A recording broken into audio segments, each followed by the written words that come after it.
I think I might have finally figured out what my favorite Omega is, and it's not a Moonwatch.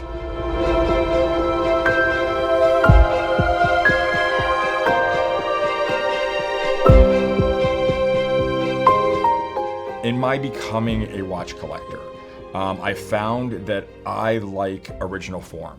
When it comes to the Royal Oak, I like the 5402, I like the 15202, even the 15300, but that 39 millimeter, that original, God size.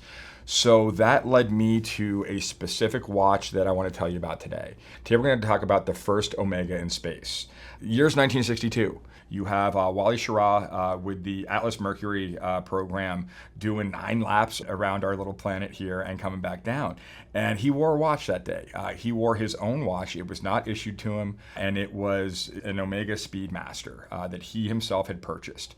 And that's what became known as the first Omega in space. That specific reference was CK2998. And it was Wally's personal watch, and I love that story. I think Omega's done a really good job sewing itself into the fabric that is us without paying for it, without being vulgar about it. It was Wally's watch. It was the watch he picked. And this is also around the time where NASA's going, you know what, we need to regulate this stuff. It was not the first watch in space, it was the first Omega in space. Yeah, Yuri Gagarin wearing his state-sanctioned watch up, but this is the first, I guess, branded watch in space, the first Omega in space for sure. For those of you who don't know, we just opened up an Omega boutique in Aspen. If you're fortunate enough to be up in the area, please stop by. August 7th through the 10th, we are doing Watch Week in Aspen. Come on in, say hi, and we'll talk Omegas. Now, they've done a first Omega in space before. That was done from about 2012 to 2024. And that watch was a faithful replica of the CK2998, the watch, the reference that Wally wore up.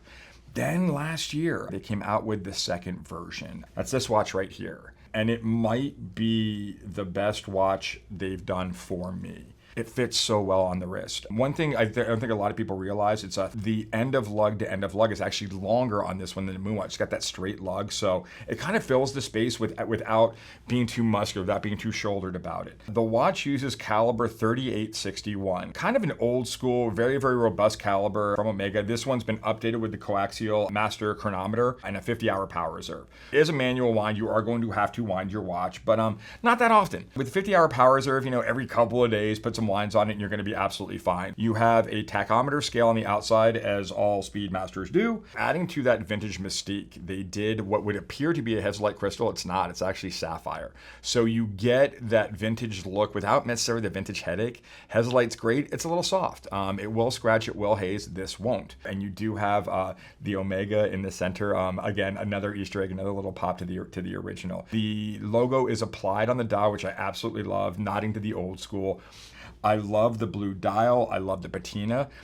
What sold me on the watch? The running seconds hand on this watch is different than the other two hands on the subdials. And I assumed, like a lot of us, that was delineation of information. The watch is chronograph distilled. It's one of the best chronographs you can have out there. And all of the time-telling hands are your steel hands. And then all the chronograph hands are in this white material. And I just assumed that that's what they were doing. This isn't a replica of a CK2998. This is a replica of Wally's watch, to the point where Wally owned his watch. Like I said, he bought it from Omega, he wore it up. Omega didn't even know about it. This watch is an homage to Wally's watch. That hand, being different than the other two, is literally because Wally brought his watch down to the corner guy to get it fixed. And the guy put whatever hand he had lying around on that he thought was appropriate. So that little Easter egg was enough to completely win me over on this watch. I already liked it, and that switched me right over to love. Hence, I've been wearing this one for the last 2 weeks, and I think it might be an absolute perfect Omega. The watch is going to be for the guy who is looking for one of the important space watches, but maybe just doesn't have a bigger wrist. The 42 wears fine. I wore a hezolite for months. Absolutely love the watch. This just fits my wrist perfectly, especially sliding under a sleeve. So if you're looking for that alternative, that slightly smaller variant, please do yourself a favor and take a look at the FOIS, the first Omega in space. That being said, what's your favorite Omega? Please comment below. If you can, please like and subscribe. I cannot tell you how much it helps. We have stores here in Scottsdale at the flagship, Scottsdale Fashion Square. And again, we got the boutique up in Aspen. Hope to see you there.